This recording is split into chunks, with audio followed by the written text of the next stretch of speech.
About 6,500 homes have been flooded in the UK since December. But what happens to a house when the floodwater recedes? For many flood victims, it's when the water goes down that people hit rock bottom. All the initial bonhomie and community cohesion goes, and people are confronted with the harsh reality that their home has been badly flooded, says Mary Donow, who became a flood consultant after her home was flooded in 2000. It's also when the real work starts, she says. For those that are insured, there's a process which is project managed by a loss adjuster, according to Graham Trudgill, Executive Director of the British Insurance Brokers Association. For those that aren't, they will still follow a similar process, but might manage it themselves. A loss adjuster will assess the damage, arrange alternative accommodation for flood victims when necessary, and plan the restoration process.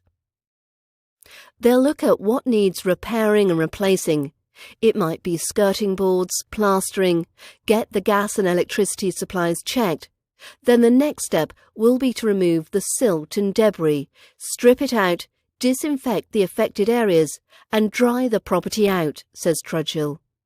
Tradesmen such as electricians, plumbers, builders and cleaning experts will be appointed for different tasks.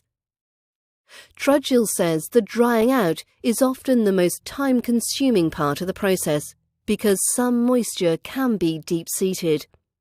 Specialists use drying machines, but it can take weeks or months to extract. If you redecorate too soon, mould can come through, he says. When the property is finally dry, reconstruction work can begin.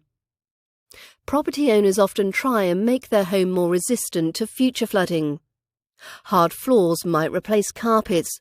A wooden skirting board could be replaced with a plastic board, or aluminium might be opted for when installing a new kitchen unit. The Association of British Insurers outlines what people can expect from their insurer after a flood. But what are the essential things to consider when restoring a flood-hit house? 1. Walls.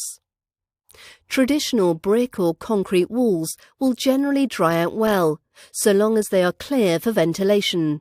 However, consultant builder Simon Knight from Milton Keynes says the drying out process can take months. Property owners are advised to keep an eye out for cracks in the walls. And brickwork can still contain moisture even after that. Bricks can expand and crumble or expand and contract. If we get frost over the next few weeks, there will probably be a lot of problems with that, he says. Wall cavities need to be inspected by an expert to ensure walls are secure, and any damaged wall cavity insulation will also need to be removed.